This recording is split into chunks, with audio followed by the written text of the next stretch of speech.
প্রিয় ভিউয়ার্স, আসসালামু আলাইকুম। আশা করি আল্লাহর রহমতে আপনারা সকলেই ভালো আছেন।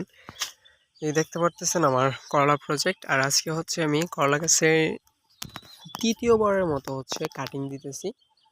প্রতি সপ্তাহে সপ্তাহে কাটিং দেওয়া হচ্ছে। এই দেখেন, লাস্ট সপ্তাহে কাটিং দেওয়ার পরে হচ্ছে ডোকাগুলো এরকম হয়ে গেছে আজকে ৮-৯ দিন পরে আর কি, ১০ দিনের মাথায়।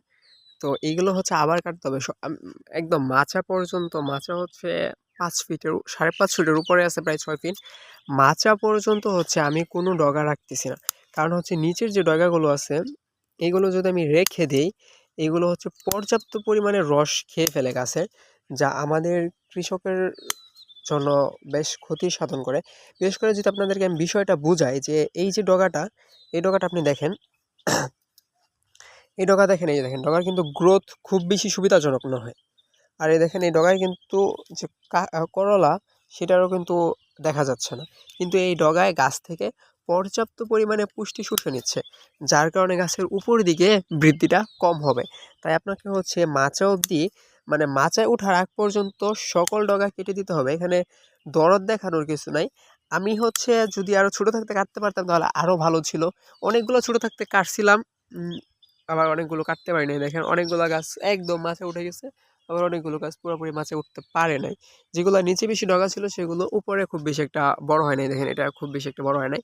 এটা আমি হচ্ছে প্রমাণের জন্যই রেখেছিলাম যে কয়েকটা, এই শাড়ির গাছটা, এই যে শাড়িটা দেখতে পাচ্ছেন, এই শাড়ির গাছটা আমি হচ্ছে প্রমাণের জন্য রেখেছিলাম। আজকে এগুলো সাফাই করলাম। এখন দেখেন, নিচ দিয়ে আর কোনো ডগা নেই, মাত্র অব্দি একটা গাছের একটা ডগাও নেই, সব কেটে ফেলা হয়েছে।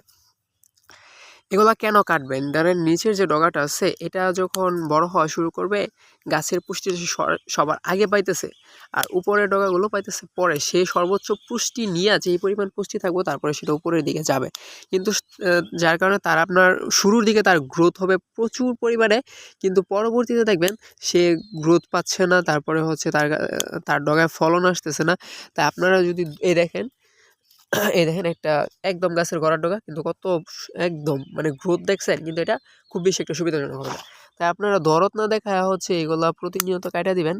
আশা করি কাটলে খারাপ হবে না, কারণ আমি হচ্ছে গেছে বছর পরীক্ষামূলক করলা চাষ করছিলাম, আপনারা হয়তো দেখছেন যে তখন আমি কিছু গাছ একদম ডগা রাখতে দিয়েছিলাম সব, আর কিছু গাছের ডগা সব কেটে ফেলছিলাম। তারপরে আমি যা দেখলাম যে যেগুলো ডগা কেটে ফেলছিলাম সেগুলোর ফলন প্রচুর পরিমাণে ভালো হয়েছে, এবং যেগুলা কাটি নাই সেগুলোর ফলন খুব বেশি একটা সুবিধাজনক হয় নাই। তাই হচ্ছে এবার আমার একটা বড় করলা প্রজেক্ট, এবং সবগুলার ডগা কেটে দিয়েছি, আর উপরে হচ্ছে গাছ গুড়িতে মাচায় উঠে পড়ছে। আর এই দেখেন ডগা কতগুলা কাটা হয়েছে, ওই যে ওই সাইড দিয়ে ডগা রয়ে গেছে, এগুলো কাটা ঠিঙি দিয়ে রাখছি, যে দেখেন ডগা কাটছি যে সব, এগুলা হচ্ছে এখন এক সাইডে নিয়ে ফেলে দিতে হবে। অবশ্যই ডগা যেগুলো কাটবেন এগুলো দূরে নিয়ে ফেলে দিবেন, কারণ আপনারা দেখতে পারবেন করলা গাছে ফিপোস থাকে, প্রতি সপ্তাহে কীটনাশক দিতে হয়েছে সেই জন্য। আশা করি আপনাদেরকে মূল বিষয়টা বুঝাইতে পারছি যে কেন ডগাগুলো কাটতে হবে। আপনারা সুন্দরভাবে ডগা কেটে দিবেন।